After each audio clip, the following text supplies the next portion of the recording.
Querida igreja, a paz do Senhor Jesus. Que bom nesta noite estarmos aqui no setor Vitória de Santo Antão, na abertura da UMADEV, para a glória do nome do Senhor. Agradecemos a Deus o privilégio de participarmos da abertura deste evento que acontece aqui em Vitória de Santo Antão. É muito bom estar em casa esta noite para, juntamente com a igreja, exaltar e glorificar o santo nome do Senhor. Quantos podem dizer amém, meus irmãos? Agradecemos ao nosso estimado pastor presidente, nosso pastor Ailton José Alves, a honra da escala, não é isso, de poder cooperar com ele no santo trabalho do Senhor, o que sempre fazemos com muita alegria, prazer, e entendemos o privilégio e a grande responsabilidade.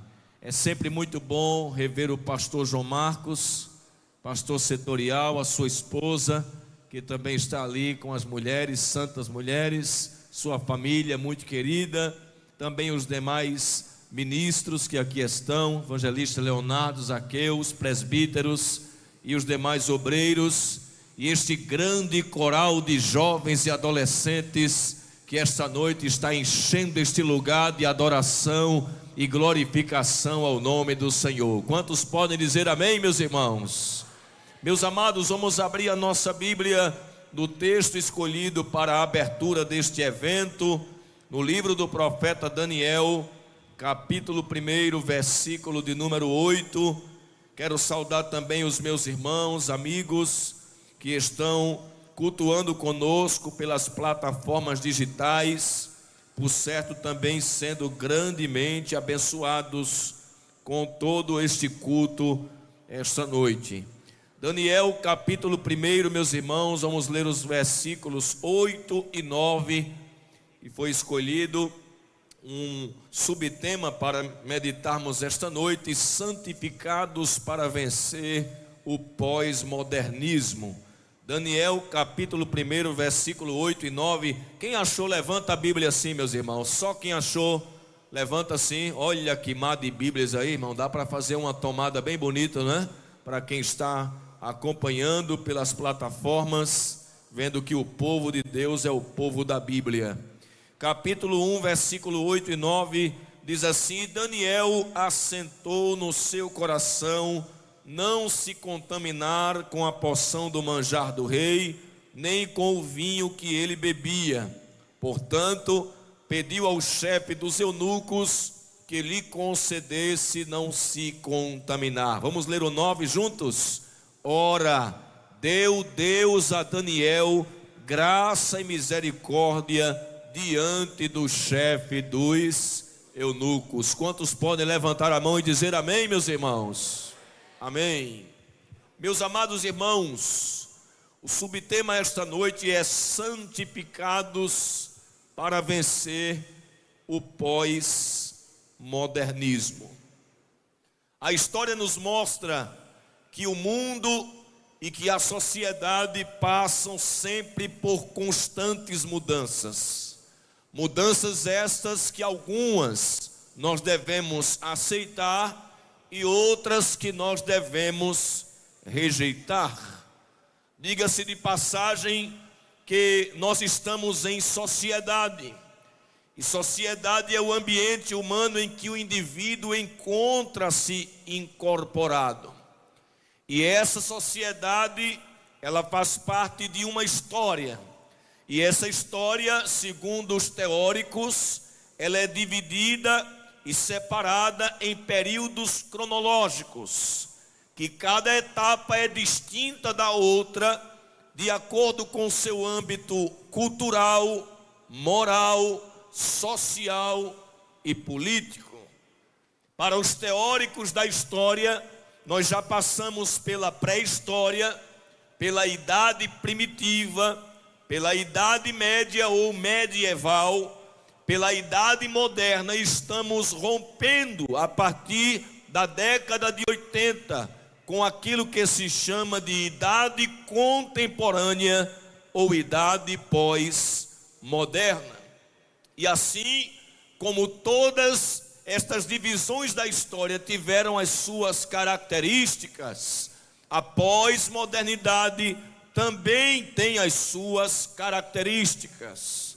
Primeira característica, para nós entendermos um pouco sobre a temática, é que a era pós-moderna é a era em que se descarta a fé e se descarta a razão.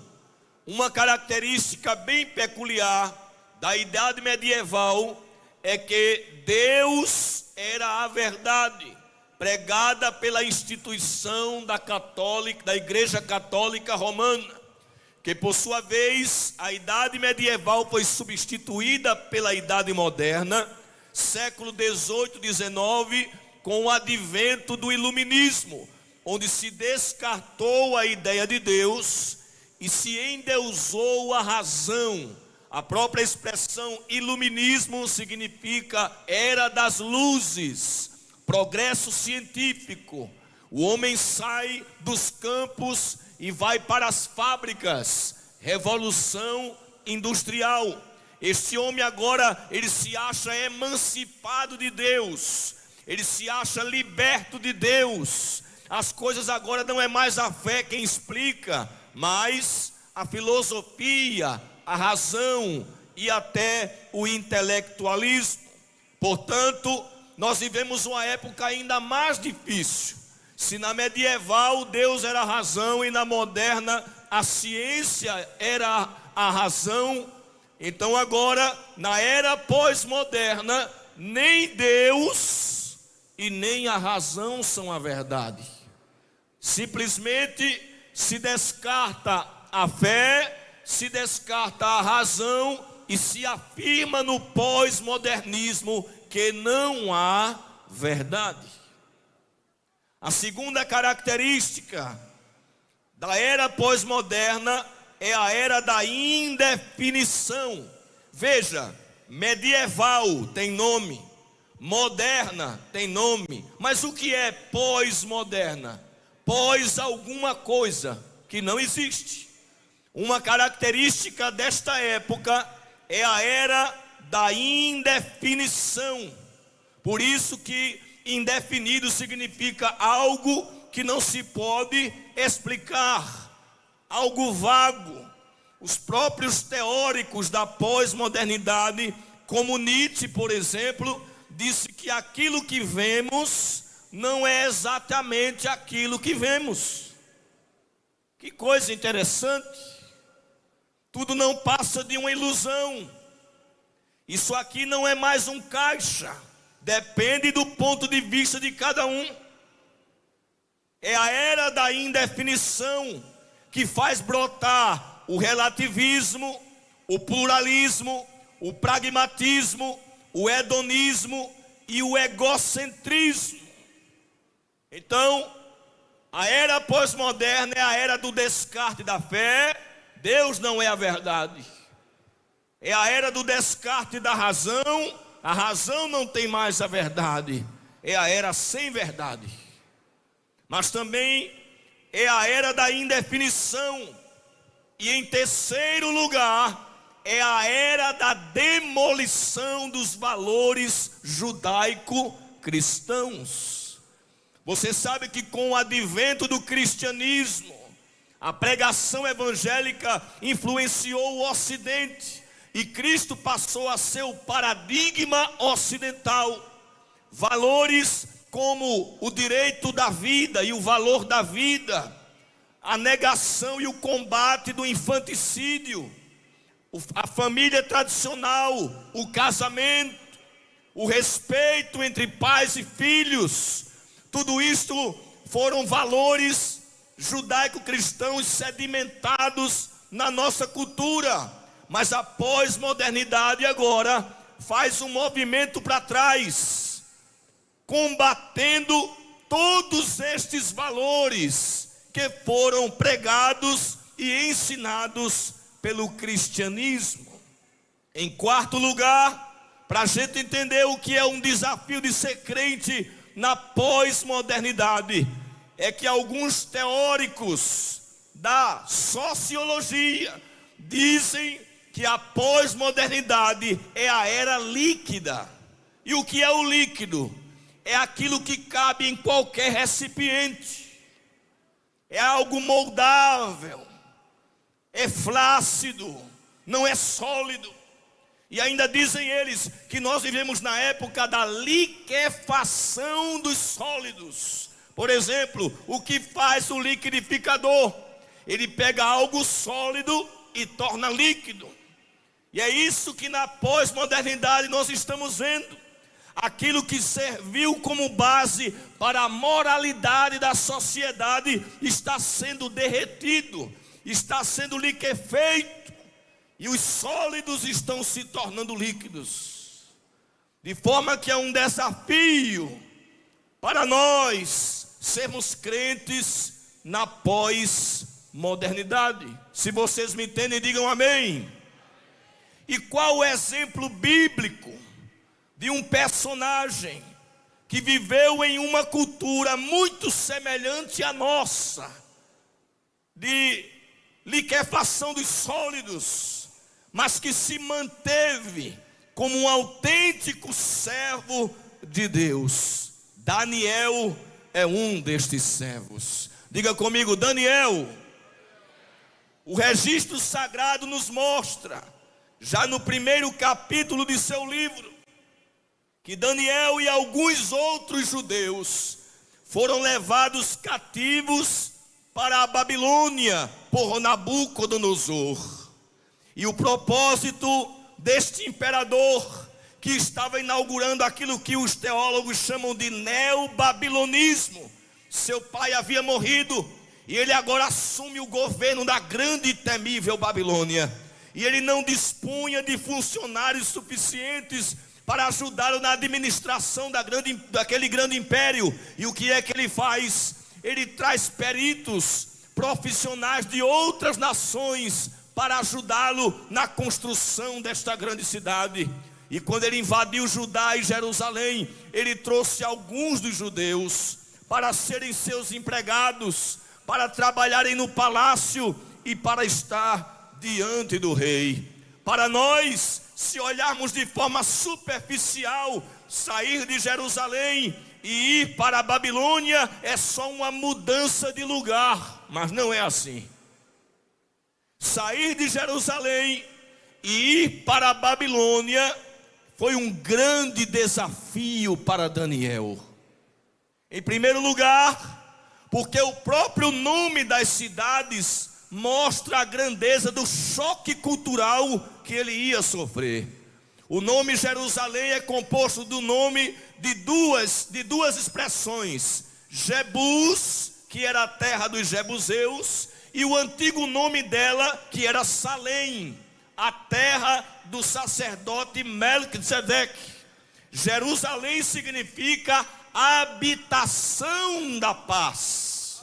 Já Babilônia tem o seu nome primitivo, Babel, que foi traduzido como portão de Deus, mas depois, pelo incidente daquela torre, passou a significar confusão.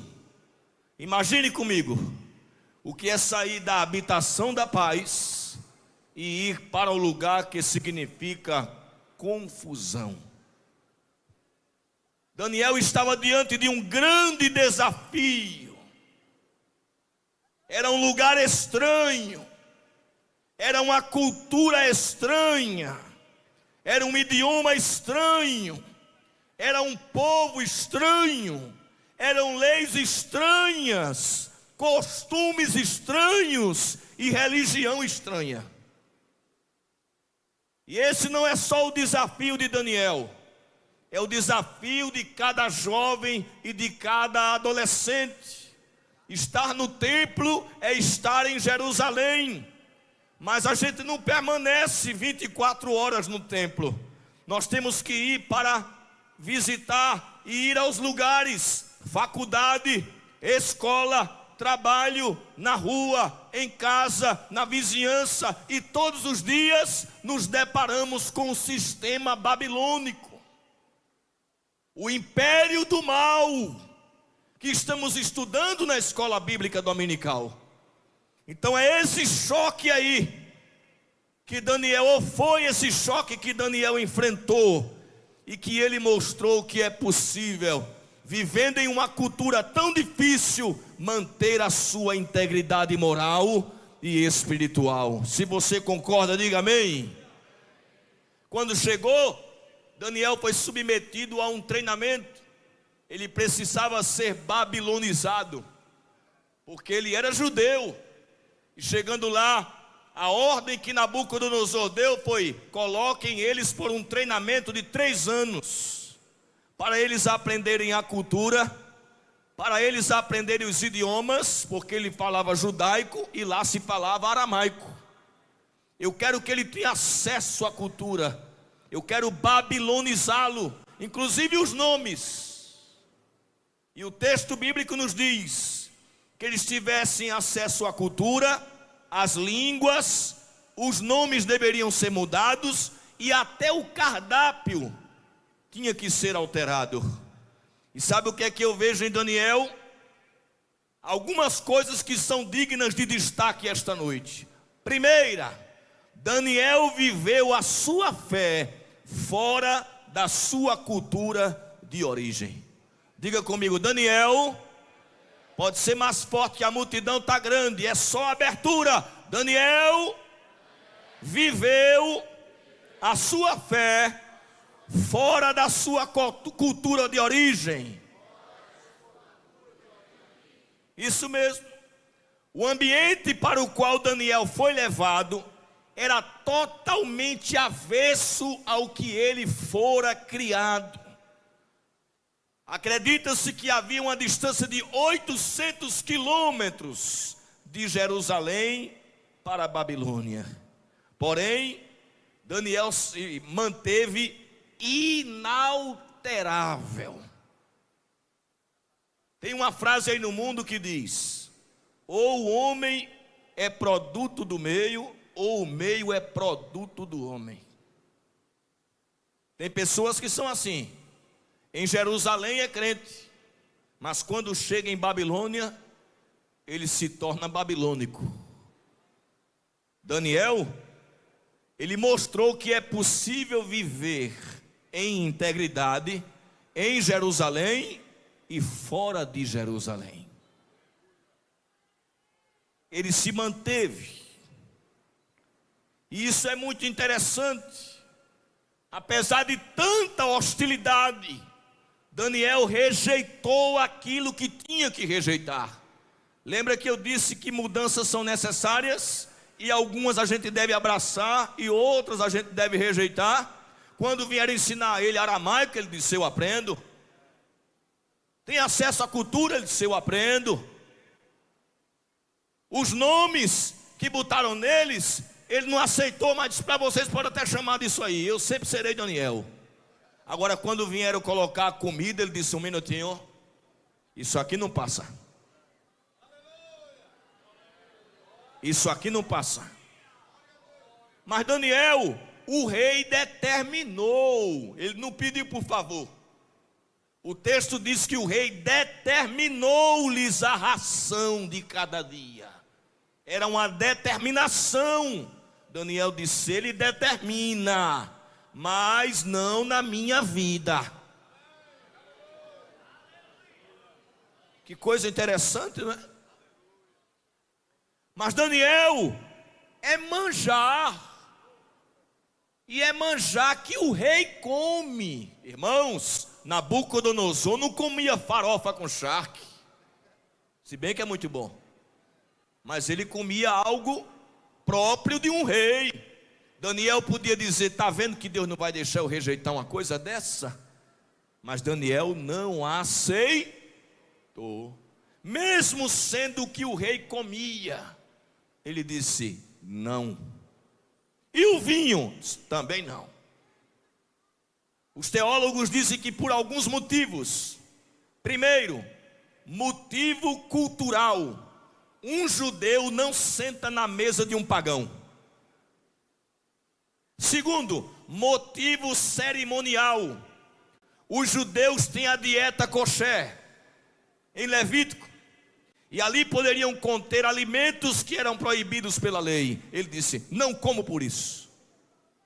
Terceiro, um motivo espiritual. Assim como o crente ora por aquilo que come, o pagão oferecia aos deuses aquilo que comia. Daniel disse: também não participo. Nem por questão cultural, nem por questão cerimonial e nem por questão espiritual. Dá uma olhadinha para esse jovem que está aí do teu lado e pergunta: quem é você fora de Jerusalém?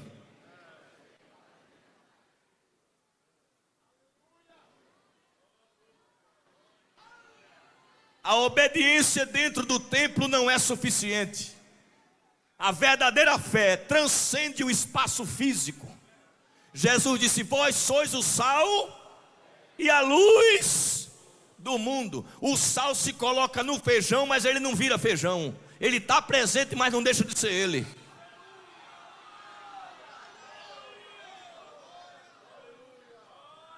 Daniel viveu a sua fé fora de sua cultura de origem. Segundo, Daniel soube unir currículo e espiritualidade. Diga comigo: Daniel soube unir currículo e espiritualidade. Muita gente precisa aprender com Daniel, porque é crente quando está no ensino médio, quando entra na faculdade, abraça, né, Jean Paul Sartre, né, abraça Piaget, não é, Karl Marx, não é, conhece Nietzsche, aí diz assim: já não creio mais. Freud agora mudou minha cabeça. É verdade ou não é? E muitos sucumbem nas universidades, deixando a fé de lado. Mas Daniel entrou na faculdade babilônica e ele segurou o diploma na mão e o coração pegando fogo, cheio da graça de Deus. Ele soube juntar currículo com espiritualidade. Primeiro que ele já chegou instruído, sábio, entendido e que tinha etiqueta. Ele sabia entrar no palácio, se comportar diante do rei. E depois, quando passou pela prova oral, está brincando com a Bíblia, irmão? Daniel fez prova oral. Nabucodonosor fez perguntas a ele, e em toda a matéria que ele perguntou, o achou 10 vezes mais doutos. Era um crânio, menino. E sabe como ele se comportou? Sabe por que a fé dele resistiu à universidade? Por quê? Porque ele não se contaminou. O segredo é manter a vida pura. É entre os livros levar a Bíblia. Porque se ela está no topo, ela é o começo dos livros. Se ela está no meio, ela está entre os livros. E se ela está embaixo, ela é a base de todos os livros. Sabe como é que Isaac Newton estudava física, astrofísica? Com a Bíblia na mão. Sabe o que foi que disse Louis Pasteur, o maior cientista que já passou pela história da raça humana? Um pouco de ciência me afasta de Deus, muita ciência me aproxima.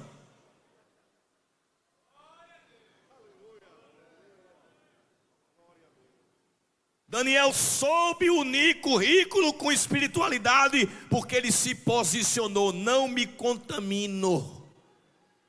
Quando vieram trazer as comidas que o rei comia, ele disse: eu não como isso.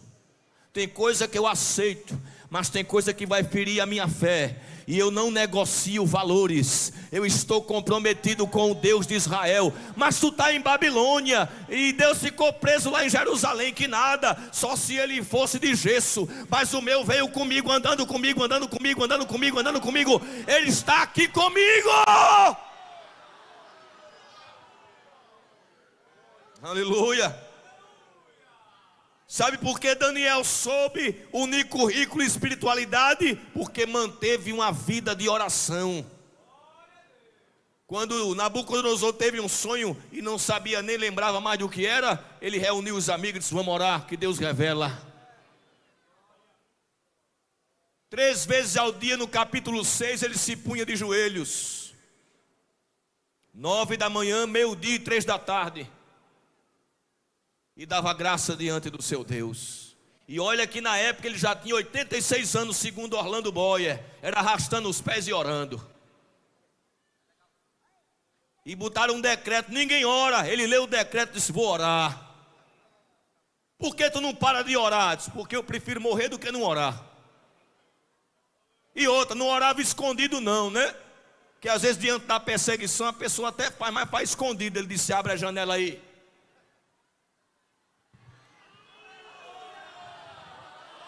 Abre a janela que eu não estou pecando, eu estou orando. E dava graça, e dava graça. E dava graça, e dava graça, e dava graça, e dava graça. Daniel manteve uma vida de oração. Sabe por que Daniel se manteve?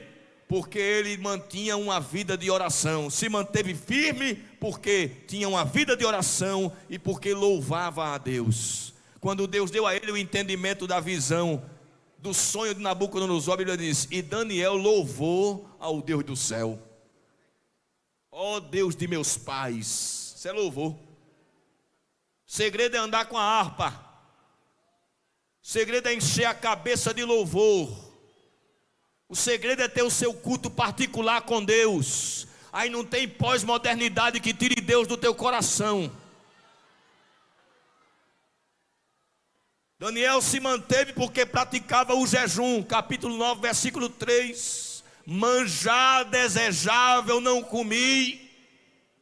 Por 21 dias se manteve assim. Era um jovem de jejum.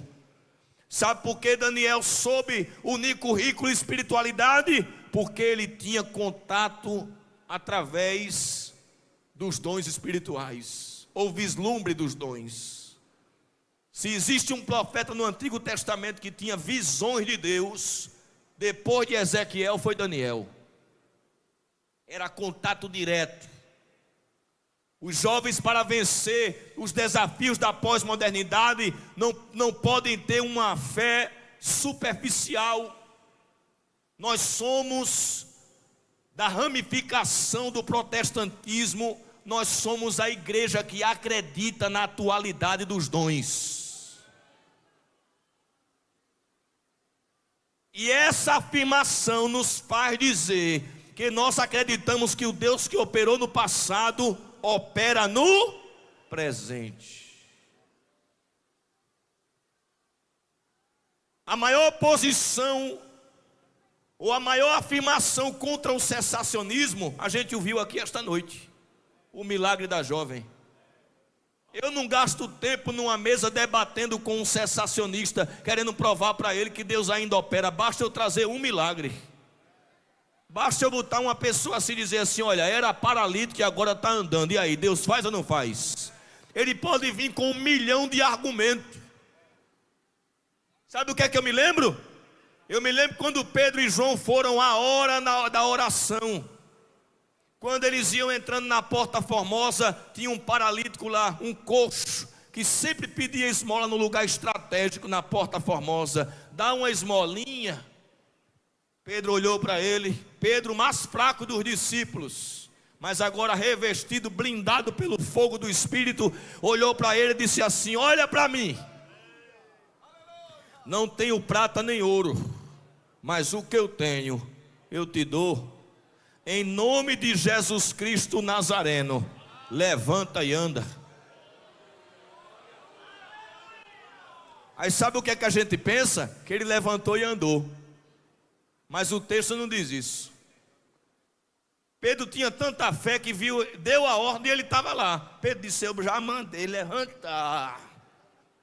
Aí quando fez assim, ele deu um salto, os seus tornozelos se firmaram e ele entrou dentro do templo. Olha, Jesus me curou, Jesus me curou, Jesus me curou, Jesus me curou, Jesus me curou, Jesus me curou, Jesus me curou. E o que é que o Sinédrio ia dizer agora? não podemos negar, porque esse milagre é notório. Eu vou dizer uma palavra profética aqui para nós, viu, irmãos? Nesses últimos dias, Deus vai esfregar na cara dos incrédulos que Ele ainda opera no meio da igreja.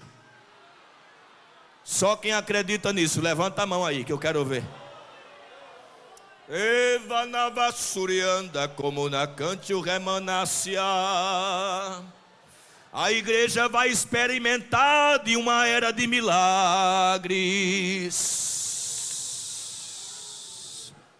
Está na hora de Deus mostrar para este mundo que Ele está no meio da igreja.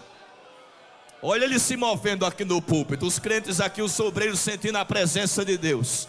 Será que Ele também está aí? Será que Ele também está aí? Será que Ele está pelo YouTube também agindo no meio do seu povo? Ele ainda opera milagres. Aleluia, aleluia, aleluia. Glória a Deus. Sabe o que é que a gente aprende com Daniel? Que não vale tudo para conseguir o que se deseja. Os 3 anos eram suficientes ou eram necessários para poder ser aprovado na prova oral e entrar para o mercado babilônico, para trabalhar para quem? O homem mais poderoso da época. E trabalhar onde? No palácio. Olha, alguém podia dizer: Daniel, te dobra, não está vendo essa porta aberta não? Tu está em Babilônia, não está em Jerusalém, teu pai não está aqui, porque tem gente que é assim, só faz se o pai tiver. O sacerdote não está aqui. Tu pode fazer, rapaz, come, participa. Vê, teu semblante vai ficar magro. Tu vai ficar cadavérico. E tu não vai conseguir entrar no mercado babilônico e trabalhar para o homem mais poderoso da época. Vale tudo, Daniel, para ser aprovado. Ele disse: não, vale tudo não.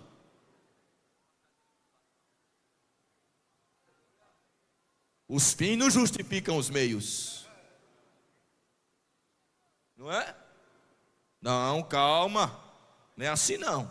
Tem que ver se está de acordo com a vontade de Deus. Se Deus quer eu trabalhando para Ele, eu vou entrar crente. Para eu deixar minha fé para ganhar um emprego, eu prefiro perder o emprego e ficar com a fé.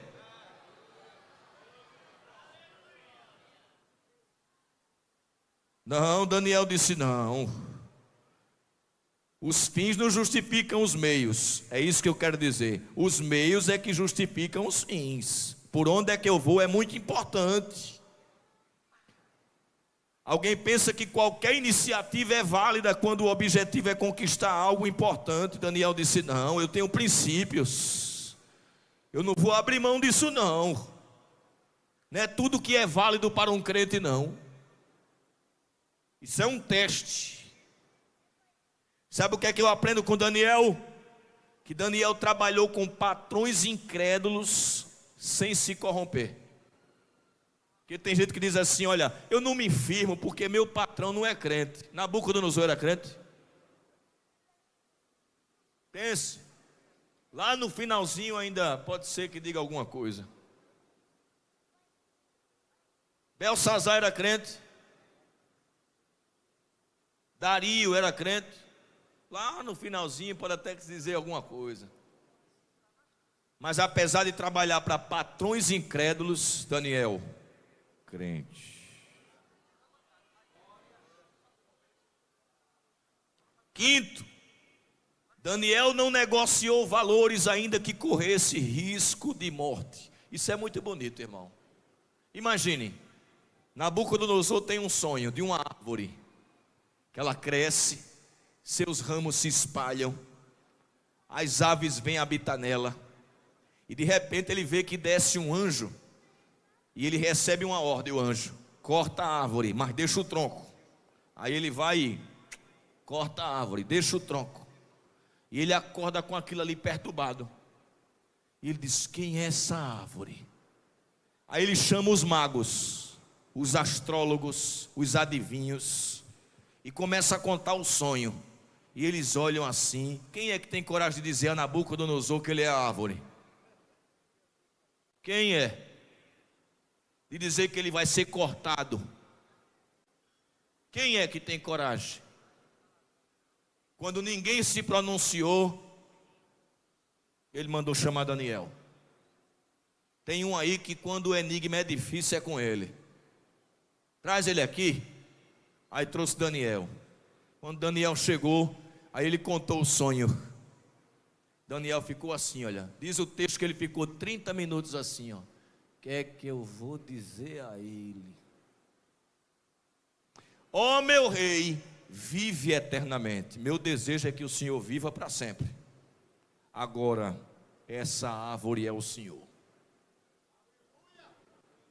Daniel, você tem coragem de dizer um negócio desse a mim? Você não tem medo de eu lhe matar, não? Ele podia dizer. Daniel disse, matando ou não, é o que eu tenho que dizer. O Senhor é meu patrão. O Senhor é o homem mais poderoso da época. Eu lhe devo obediência. Mas se o Senhor quer saber a verdade, essa árvore é o Senhor. Deus engrossou seu caule. Deus estendeu seus ramos. Deus fez o Senhor conquistar o mundo antigo. Espalhou assim, olha. O Senhor fez sombra. As aves vieram e se abrigaram. Mas o Senhor vai se orgulhar. E sabe o que é que Deus vai fazer? Ele vai mandar um anjo do céu que vai lhe ferir com a doença psicológica. Mas saiba que não é para a morte, não. O Senhor vai ficar 7 tempos comendo grama, até que depois o Senhor levanta a cabeça e entenda que o seu reino é daqui, mas tem um reino lá em cima. Aleluia. Quem é desse reino? Quem é desse reino? Quem é desse reino? Daniel, ao invés de ser despedido por Nabucodonosor, foi condecorado. Não precisa se vender para ser homenageado, não. Seja cabra de fibra. Deus não quer crente covarde. Maria vai com as outras. Me permita, viu, pastor? Crente frouxo, que tem medo quando é para o prefeito, não quer entregar a mensagem. Agora, quando é um irmãozinho simples, taca-lhe o cajado na cabeça. Seja crente, Daniel!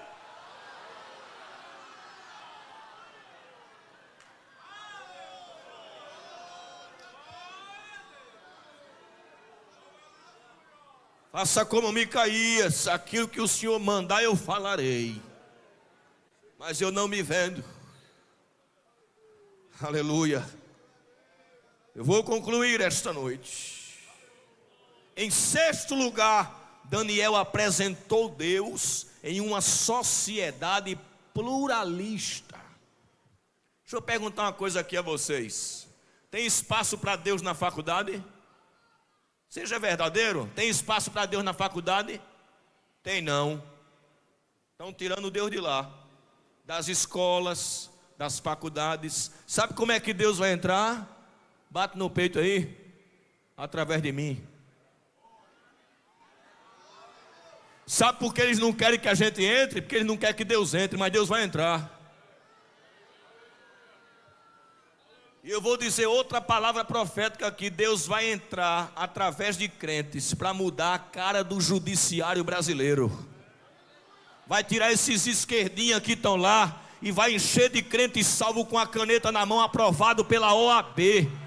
Alarabacaçô.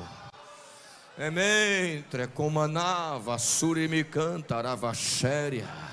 Eu creio em crente salvo sentando na cadeira do STF. Eu creio. Eu creio em crente desembargador. Eu creio em crente juiz. E Deus vai fazer isso com crente de família simples, de meio da favela, de onde ninguém pensa. Deus vai tirar ali, é juiz, viu? Eu escolhi.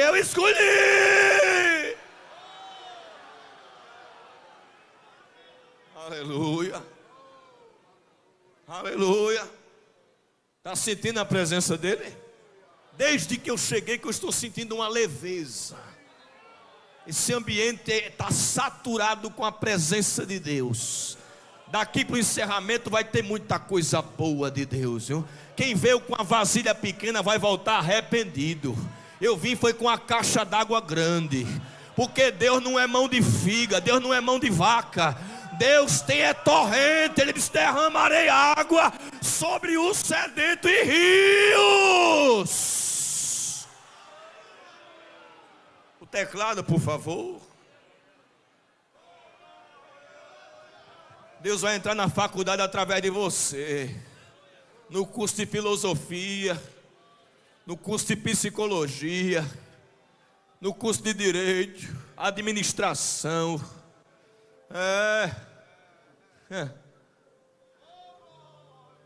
Aleluia. Ele vai entrar lá no curso de marketing, de sistema de informação. Vai encher de crente, aprovar nos vestibulares. Aleluia. Aleluia. Daniel entendeu. Eu estou aqui porque Deus quer que eu apresente ele para o povo. Deus quer ser conhecido em Babilônia. E veja que coisa linda. Sabe o que é que Deus mostrou através de Daniel em Babilônia? Que Deus é santo. Quando Daniel disse não como, ele está dizendo assim: sabe por que eu sou santo? Porque meu Deus é santo. Escuta, o teu comportamento revela o Deus que tu serve. Não é sério isso? É muito sério isso. O nosso comportamento revela o Deus que nós servimos. Se conhecia um pagão de longe, é pagão, é adorador de Baal. Por quê? Porque o comportamento revelava. Mas quando era crente dizia ali: é o Deus de Israel. Por quê? Porque é distinto, é diferente, é santo. Sabe para quem Daniel mostrou? Para o eunuco. O eunuco disse: que é isso? Você não vai comer não? Ele disse: como não?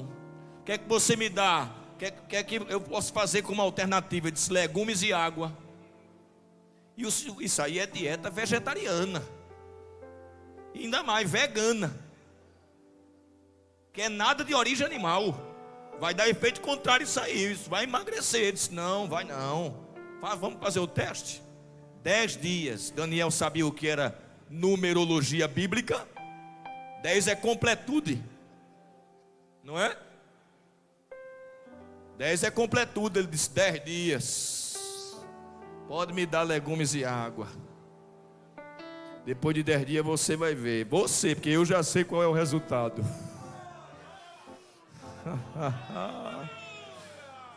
Tem gente ao nosso redor nos observando, olhando a nossa postura, se a gente se vende ou não. Sabia? O eunuco viu, Nabucodonosor viu: esse menino é terrível.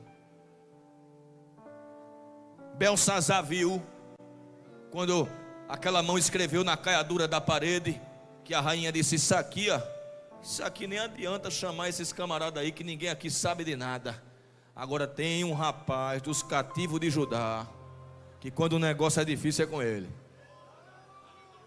Mas sabe por quê? É porque ele tinha acesso aos segredos de Deus, né? É porque, olha, não vivia no Netflix não, viu? Não vivia de madrugada pendurado no Instagram não, viu? Estragando a vida não, viu? Vivia era de joelho, aí tinha acesso ao código secreto de Jeová.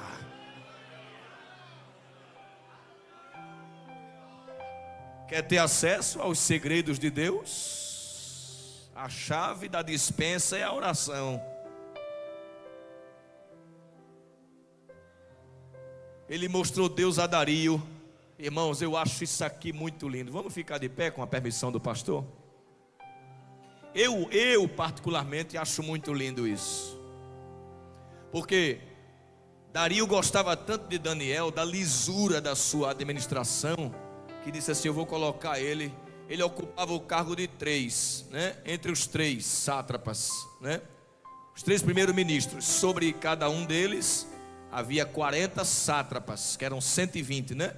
Veja, naquela época o organograma, né, de Babilônia, não é isso? Ou em Babilônia, que já era o Medo-Persa.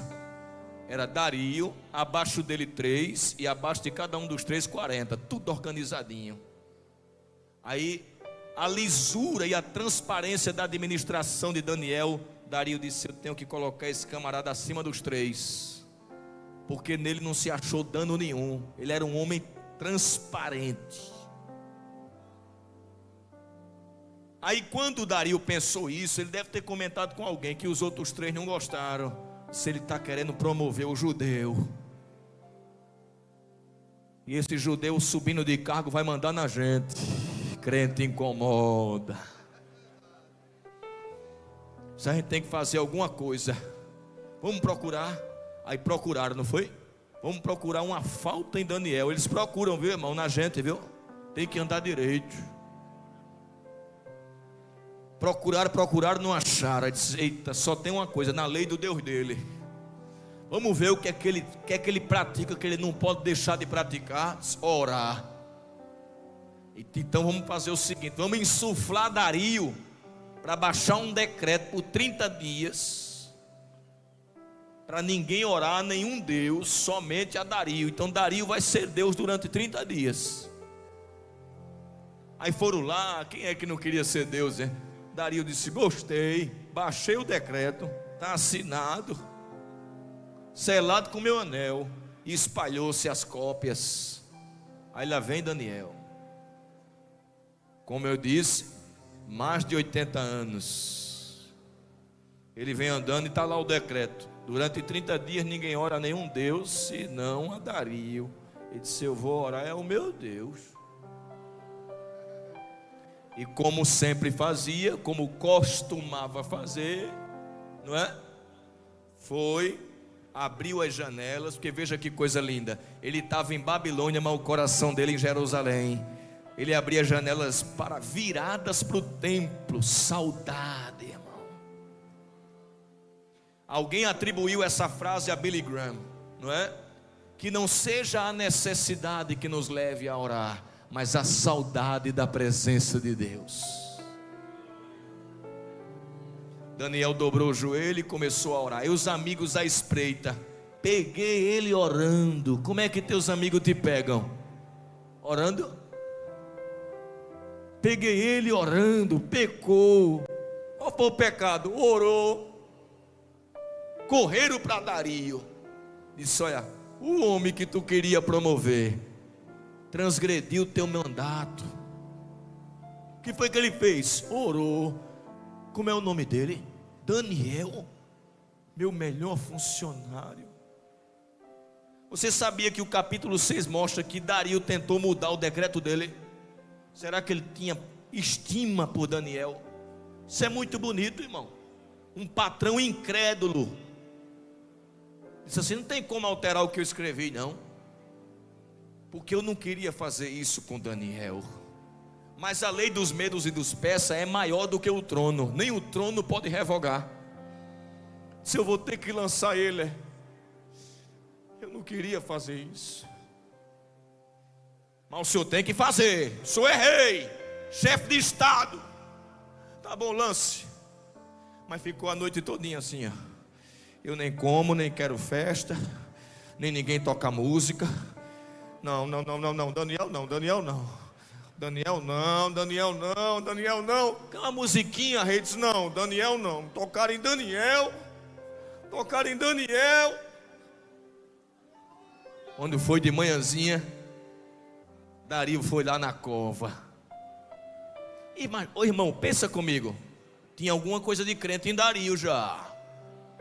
Porque ninguém escapa de uma cova de leão. Ele foi lá porque Daniel de vez em quando dava uma literatura a ele. Ou não era? Teu professor de faculdade vai ouvir o evangelho através da tua boca. Compreende? Aí ele chegou de manhãzinha lá, ficou bem pertinho da cova, tapada, e disse, Daniel, servo do Deus vivo. Olha, servo de quem? Irmão, é bom demais ser crente, irmão.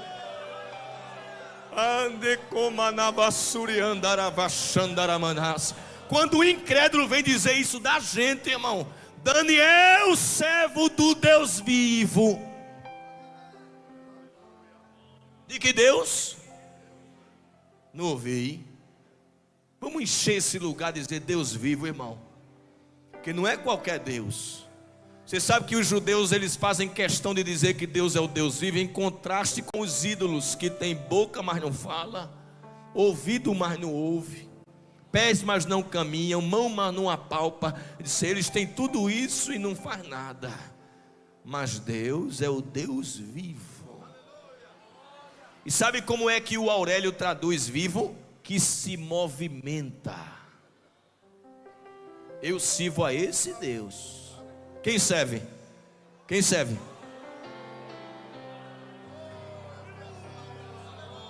Agora o teclado feito piano. Deus quer te usar aí no teclado, irmão. Feito piano, suave. Pode aumentar um pouquinho. Daniel, servo do Deus vivo. Acaso o teu Deus, a quem tu continuamente serves, terá podido te livrar da boca dos leões? Pelo menos dúvida ele tinha. Não posso dizer que ele cria, mas dúvida ele tinha. Talvez ele escapou. E ele falou e ficou esperando.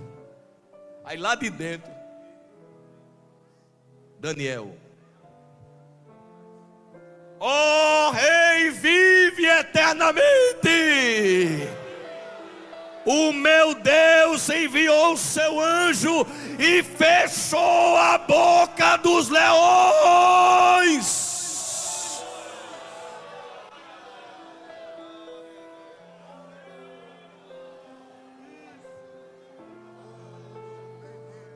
Aleluia. Deus quer se mostrar para essa sociedade através de nós.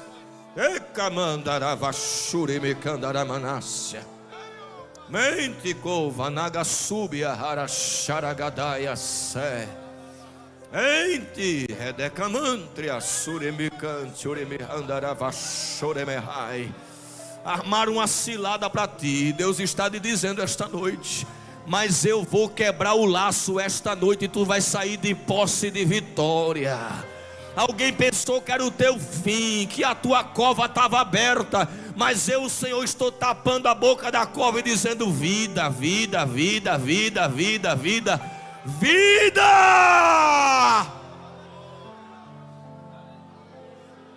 Aleluia, aleluia, aleluia, aleluia, aleluia, aleluia, aleluia, aleluia.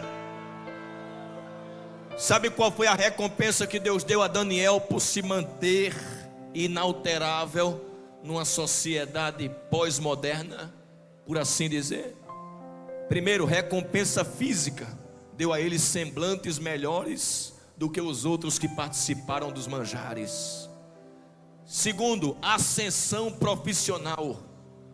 Quando foi passar na prova oral, Daniel respondeu todas as perguntas com Misael, Ananias e Azarias. Nabucodonosor disse: esse menino é um crânio, está contratado. E tem mais, os três vão ficar aqui, mas Daniel vai trabalhar comigo. Ascensão profissional. E era só o começo, que ele chegou a primeiro-ministro. Terceiro, recompensa intelectual. Deus os fez 10 vezes mais doutos. Escuta, jovem, se tu fores fiel a Deus, Deus vai te fazer ser um crânio. Até na tua inteligência Deus vai tocar. Nas matérias que tu tem dificuldade, Deus vai te dar desenvoltura. Pelo menos um glória agora sai. Sai ou não sai? Agora tem que estudar, viu? Não vai receber por revelação não. Tem que ler, tem que estudar. Por último, Deus deu recompensa espiritual. Disse assim: olha, em toda matéria de sabedoria Deus os fez 10 vezes mais douto. Mas a Daniel, entendimento em toda visão e sonhos. Sabe o que é que Deus vai fazer sobre a tua cabeça? Abrir o céu assim, ó.